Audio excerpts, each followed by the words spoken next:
Next week, Johnny Depp is expected back on the stand in his defamation trial against former wife Amber Heard. The actor is suing Heard for $50 million, claiming she damaged his career by writing a Washington Post op-ed about surviving domestic violence. Heard has filed a $100 million county lawsuit against Depp.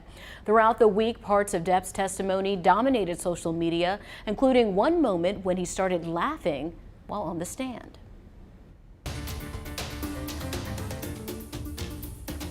There was physical abuse, certainly, which could be in the form of an ashtray being flung at you, it hits you in the head, or you'd get beat with a high-heel shoe or a telephone or whatever's handy.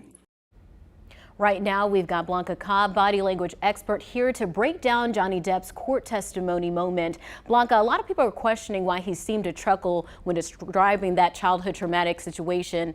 Kind of elaborate on why this may have happened. Well, what happened? Well, first, let me start it with this. There's a misconception. People have an idea of how someone should be responding or acting when something bad happens to them.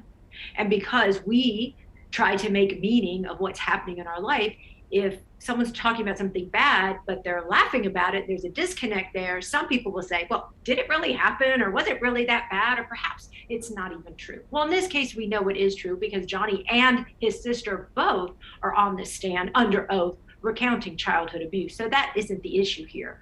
What's happening is it just doesn't make sense, again, when something bad happens and you have a giggle or a smile or a laugh. It just doesn't go together.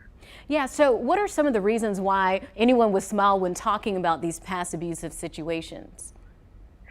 Realize this, many times a victim might smile and they don't even realize they're smiling. Why? Because it's part of coping. Sometimes they're smiling because they can't believe it happened. They can't believe they're talking about it. They can't believe they're on the other side of it.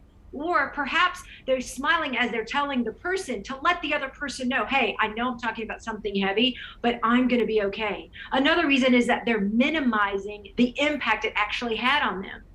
It's all about coping, and that's what makes it very difficult. Let's talk about a response.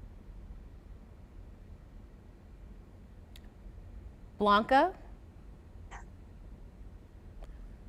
Can you hear me? Blanca, okay. Are you there? Okay, we got you back. Okay, great. So I'm not sure what you heard, but I'm just gonna pick up. So let's talk about this post that was on my Twitter in response to this observation I made about Johnny Depp giggling at court. Mai says, it definitely is a coping mechanism. I do the same when recounting the things I've gone through, because if I don't laugh, then I'll cry and I go into a breakdown. The wounds of coming from an abusive past are deep, and they remain for life. This was just one of the responses I got from victims, survivors who said, hey, I respond in a similar manner. It's more common than what people realize. So Blanca, if you are telling someone about a traumatic experience, or someone is telling you about a traumatic experience, and then their emotions seem different than what you would expect them to be, how do you handle that situation? The way you handle it is that you just listen.